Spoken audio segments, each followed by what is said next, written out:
भारत की राजधानी दिल्ली एक महान ऐतिहासिक नगर, मगर क्या आप जानते हैं कि इसे श्रापित नगरी भी कहा जाता है। ऐसी मान्यता है कि दिल्ली को एक भयंकर श्राप मिला था, इसीलिए यहाँ कोई भी सत्ता स्थायी नहीं रह पाती। दोस्तों, यह कहानी शुरू होती है महाभारत के काल से, जब दिल्ली को इंद्रप्रस्थ कहा जाता था।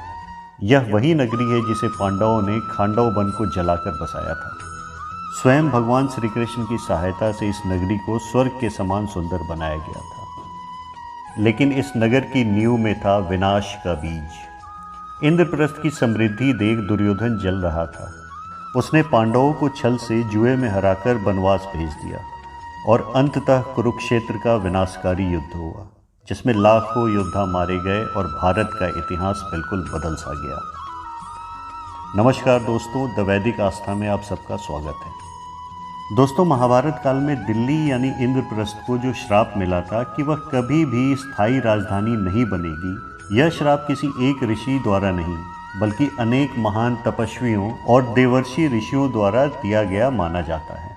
परंपरागत मान्यताओं में मुख्य रूप से दो ऋषियों के नाम सामने आते हैं। पहला ऋषि दुर्वासा और दूसरा वेदव्यास।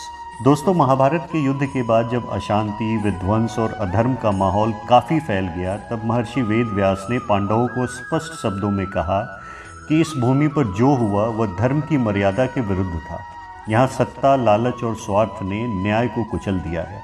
इसीलिए यह भूमि अब कभी स्थायी राजधानी के योग्य नहीं रही। यह एक श्राप जैसा संकेत था कि इस भूमि पर राज करने वाला कोई भी शासक सदा सुखी नहीं रहेगा।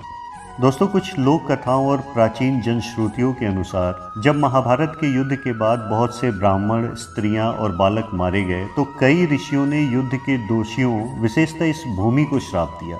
वह श्राप था, जिस भूमि ने धर्म की रक्षा के बजाय अधर्म को फलने दिया, वहां अब कभी स्थायी शासन नहीं टिकेगा। इन ऋषियों में ऋषि दुर्वासा, कर्ण, सुखदेव आदि के नाम लोक कथाओं में आते हैं, पर इसका सीधा उल्लेख महाभारत के मूल ग्रंथ में नहीं है। ये अधिकतर पुराणों और उपकथाओं में मिलते हैं। पर सवाल यह था कि आखिर इन ऋषियों ने क्यों दिया था श्राप? इसका मुख्य कारण क्या था?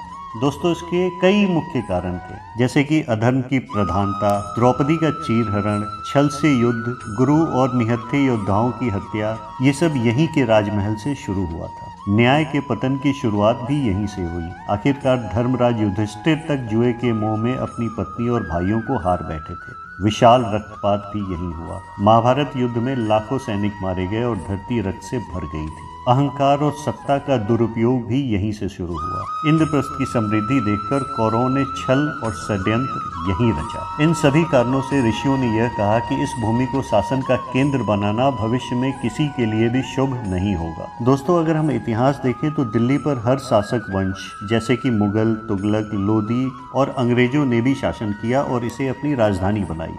लेकिन लंबे समय तक यहाँ शांति नहीं रही। हर वंश अंत में पतन का शिकार हुआ। इसीलिए यह मान्यता आज भी कई परंपरागत परिवारों और संतों के बीच प्रसिद्ध है कि दिल्ली श्रापित है और वहाँ सत्ता का सुख सदा नहीं टिकता। दोस्तों, आज के लिए बस इतना ही। अगली वीडियो में एक नई जानकारी के साथ फिर से आपके साथ मुलाकात होगी। तब तक के लिए जय श्री कृष्ण।